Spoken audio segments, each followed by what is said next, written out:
How to get around that? The way you get around that is either you have to engineer a vote of no confidence in the government, or 2/3 of MPs have to vote for a general election, and that, I surmise, is the route she will go down, because Labour has said, I think on the record, they would be happy to vote for a general election. They're not for it, they're up for it.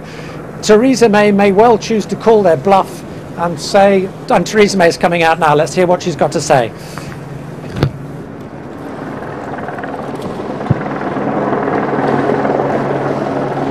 I have just chaired a meeting of the Cabinet where we agreed that the government should call a general election to be held on the 8th of June. I want to explain the reasons for that decision, what will happen next, and the choice facing the British people when you come to vote in this election. Last summer, after the country voted to leave the European Union, Britain needed certainty, stability, and strong leadership. And since I became Prime Minister, the government has delivered precisely that. Despite predictions of immediate financial and economic danger, since the referendum we have seen consumer confidence remain high, record numbers of jobs, and economic growth that has exceeded all expectations. We have also delivered on the mandate that we were handed by the referendum result. Britain is leaving the European Union, and there can be no turning back. And as we look to the future, the government has the right plan for negotiating our new relationship with Europe. We want a deep and special partnership between a strong and successful European Union and a United Kingdom that is free to chart its own way in the world. That means we will regain control of our own money, our own laws, and our own borders. And we will be free to strike trade deals with old friends and new partners all around the world. This is the right approach, and it is in the national interest. But the other political parties oppose it. At this moment of enormous national significance, there should be unity here in Westminster, but instead there is division. The country is coming together, but Westminster is not.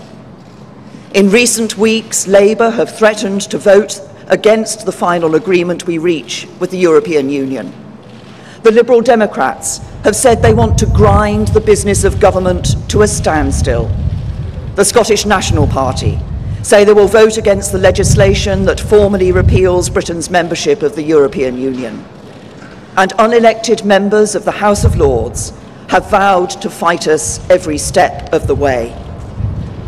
Our opponents believe, because the government's majority is so small, that our resolve will weaken and that they can force us to change course. They are wrong.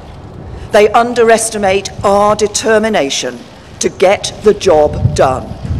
And I am not prepared to let them endanger the security of millions of working people across the country. Because what they are doing jeopardises the work we must do to prepare for Brexit at home. And it weakens the government's negotiating position in Europe. If we do not hold a general election now, their political game playing will continue, and the negotiations with the European Union will reach their most difficult stage in the run-up to the next scheduled election. Division in Westminster will risk our ability to make a success of Brexit, and it will cause damaging uncertainty and instability to the country. So we need a general election, and we need one now, because we have at this moment a one-off chance to get this done while the European Union agrees its negotiating position and before the detailed talks begin. I have only recently and reluctantly come to this conclusion. Since I became Prime Minister, I have said that there should be no election until 2020. But now I have concluded that the only way to guarantee certainty and stability for the years ahead is to hold this election and seek your support for the decisions I must take. And so tomorrow, I will move a motion in the House of Commons calling for a general election to be held on the 8th of June. That motion, as set out by the Fixed Term Parliament Act, will require a 2/3 majority of the House of Commons. So I have a simple challenge to the opposition parties. You have criticised the government's vision for Brexit. You have challenged our objectives. You have threatened to block the legislation we put before Parliament. This is your moment to show you mean it, to show you are not opposing the government for the sake of it, to show that you do not treat politics as a game.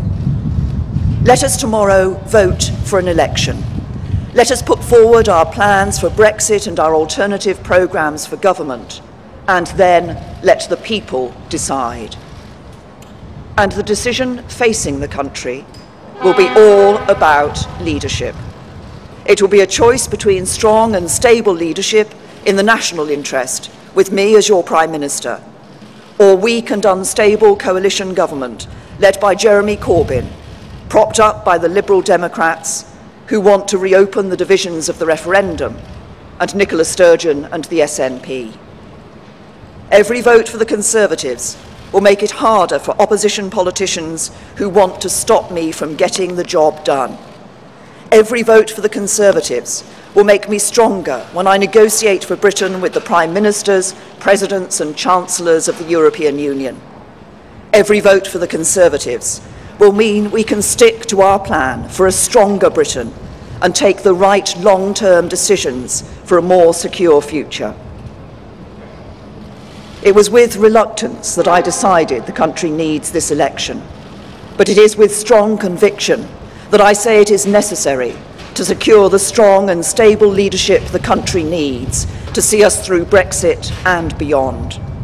So tomorrow, let the House of Commons vote for an election.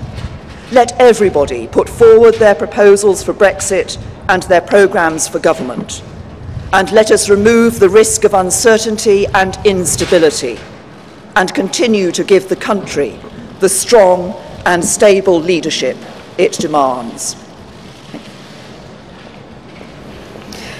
Dramatic announcement in Downing Street by the Prime Minister calling a general election for the 8th of June.